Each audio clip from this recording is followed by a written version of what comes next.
Hello friends, Radhe Radhe. आप सभी को गणतंत्र दिवस की हार्दिक शुभकामनाएं। आइए इस गणतंत्र के दिन पर हम हमारे ठाकुर जी का श्रृंगार करते हैं। ठाकुर जी को हमने ये लॉन्ग स्लीव वाली उनकी ब्लाउज़ जो है वो पहना देते हैं। इस ब्लाउज़ में मैंने जो नीचे की जो तरफ है वो मैंने इलास्टिक लगाया, जो पतला वाला सा आता है वो इलास्टिक लगाया हुआ है, तो ये इजीली हम इनको पहना सकते हैं। अब इनको धोती पहनाएंगे। ये धोती सिर्फ एक रेक्टेंगल कपड़ा है और नीचे की तरफ मैंने उसको लेस लगा दिया है और दोनों साइड मैंने प्लीट्स कर दी थी। अब हम उसको नीचे की साइड पर एक पिन लगा देंगे और एक पिन हम यहाँ पर कमर में लगा देंगे। पिन बहुत ही आराम से लगानी है ताकि हमारे ठाकुर जी को पिन चुभे नहीं। और ये है हमारी कमर कांचली भगवान जी के लिए। गणतंत्र दिवस के लिए हमने ये ड्रेस बनाया है, तो जाहिर है कि ये orange, white and green colour में ही है। यहाँ पर मैंने 3 लेयर में इस टाइप का पैटर्न क्रिएट किया है। और अब हम इनका श्रृंगार करते हैं। अब हम इनको ये कुंदन का कमरबंद पहना देंगे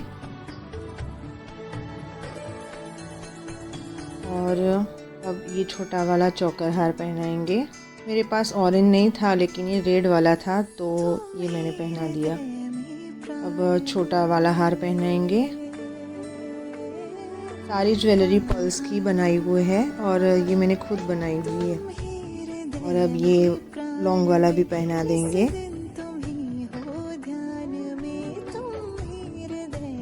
इन तीनों सेटों को हम अच्छे से सेट कर देंगे और अब इनको इनकी विग धारण करवा देते हैं। पहले विग के बालों को अच्छे से समेट लेंगे और मैंने सर पर उनके वैक्स आता है वो लगा दिया है, तो विग आराम से वहाँ पर चिपक गई। और उनके आगे के बाल हम थोड़े अच्छे से समेट कर पीछे की साइड एक पिन लगा देंगे ताकि वो बाल आगे नहीं आए और पगड़ी बनाने में भी हमें आसानी रहे। अब मैं इस टाइप का कॉटन का कपड़ा रखती हूँ, कॉमन कपड़ा है ये। सारी पगड़ी के नीचे बेस में मैं ये लगा देती हूँ, में ही लगी है। और हमारे बालों में, कृष्णा जी के बालों में या कहीं पर भी वो पिन नहीं लगती। अब इस तरीके से मैंने पायल थी मेरे पास, तो उसको मैंने लगाया है कि थोड़ा अच्छा सा लुक क्रिएट हो जाए। और इस तरह के गोल्डन फ्लावर है, मैंने 3 फ्लावर्स है। वो जो हम कट्स बनाते हैं वहाँ धागा होता है, तो वो दिखाई ना दे इसलिए मैंने 3 कट्स यहाँ पर फ्लावर लगा दिए हैं। अब ये हैंडमेड इयररिंग्स है, उसको पीछे की साइड हमने ऐसे वैक्स लगा के उनको इयररिंग्स धारण करवा दी। अब उनको उनका तिलक लगा देंगे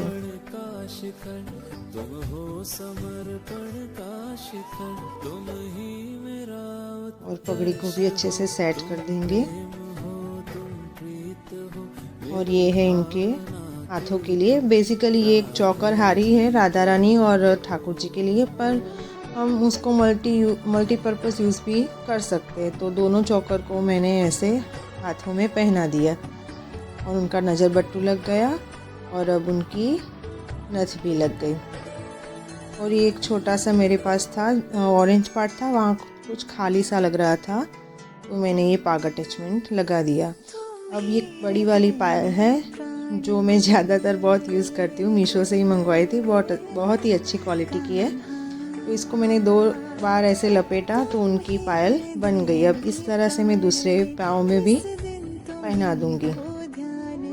अब उनको फिंगर रिंग पहनाते हैं। ड्रेस के अकॉर्डिंगली मैंने मैचिंग के फिंगर रिंग पहनाई है। ऑरेंज नहीं थी इसलिए रेड ही पहना दी। और इयररिंग्स को कुछ हैवी लुक देने के लिए ये मेरे पास एक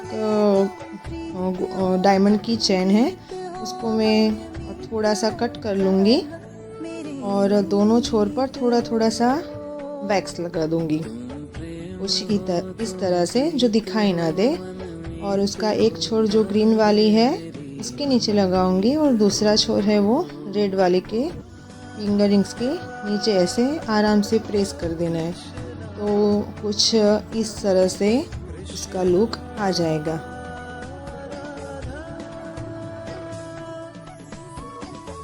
कुछ हम इस तरह से कुछ डिफरेंट भी कर सकते हैं और पैरों में भी हम उनको अंगूठियाँ पहना देते हैं।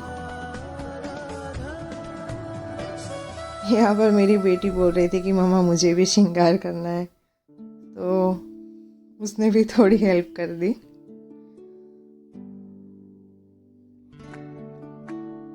और हमारे कान्हा जी को हम बांसुरी दे देते हैं।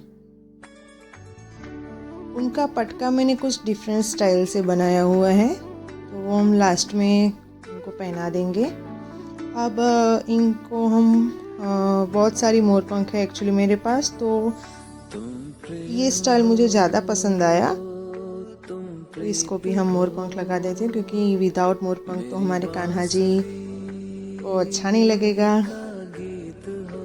और ये है उनका पटका। इसको सिर्फ हमने उनके जो राइट हैंड है उस पर इसे रख दिया, क्योंकि ड्रेस ही कुछ इतना कलरफुल और हैवी सा था, तो बहुत ज़्यादा बड़ा पटका भी अच्छा नहीं मुझे लगता था, तो मैंने कुछ इस टाइप से कर दिया। और ये है हमारे प्यारे से कान्हा जी का फाइनल लुक। आप सभी को हमारे ठाकुर जी का श्रृंगार कैसा लगा वो मुझे कमेंट में ज़रूर बताइएगा। तब तक राधे राधे।